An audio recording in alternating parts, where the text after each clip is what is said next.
Assalamualaikum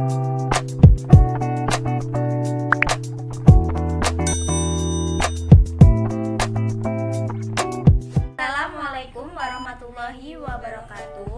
Perkenalkan, nama saya Tiara Masani dengan NPM 20071020. Saya Reni Yunitasari dengan NPM 20071014. Di sini kami akan membuat video presentasi untuk memenuhi tugas mata kuliah Sistem Informasi Akuntansi dengan judul Perancangan Sistem Analisis dan Desain dengan studi kasus perancangan sistem informasi akuntansi penjualan kredit buku cetak, studi kasus CV asli mandiri. Baiklah, ini video presentasi dari kami. Tinjauan perencanaan dan analisis sistem, perencanaan sistem dan analisa kelayakan.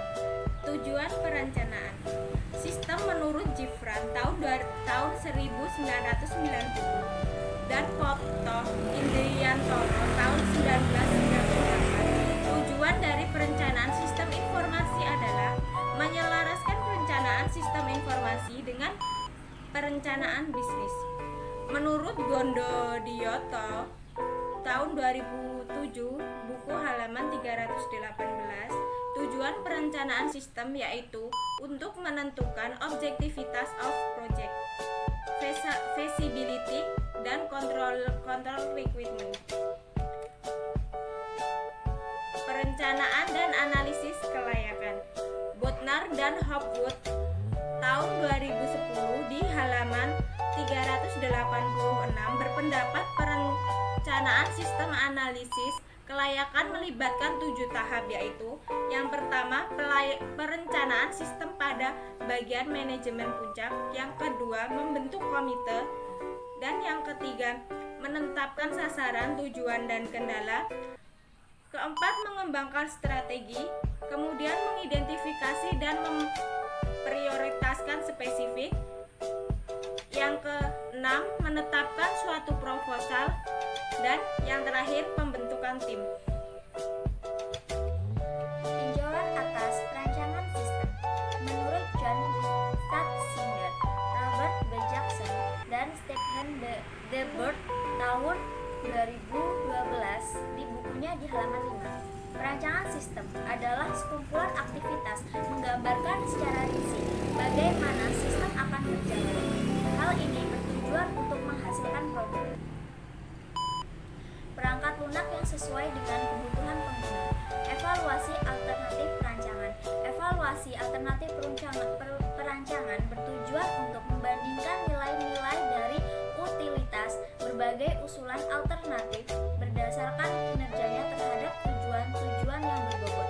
Ketika perancangan alternatif telah diciptakan, perancangan yang dihadapkan pada masalah pemilihan yang terbaik. Dalam kenyataan, mengevaluasi secara alternatif yang dilakukan dengan pertimbangan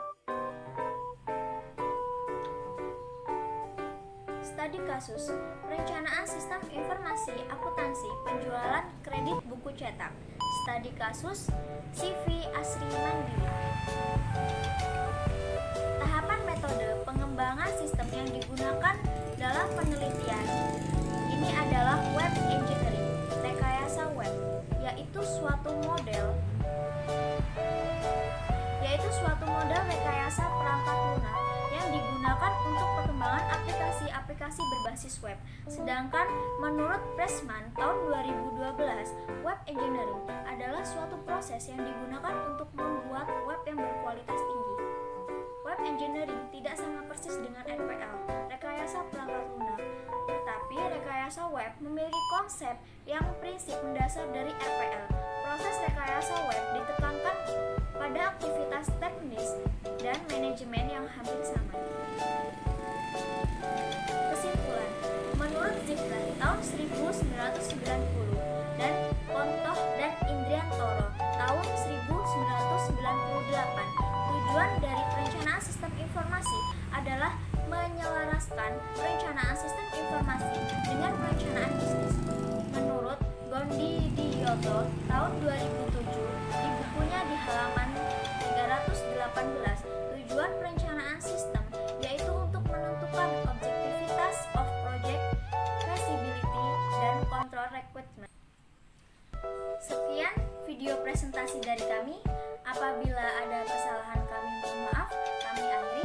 Wabillahi taufiq wal hidayah. Wassalamualaikum warahmatullahi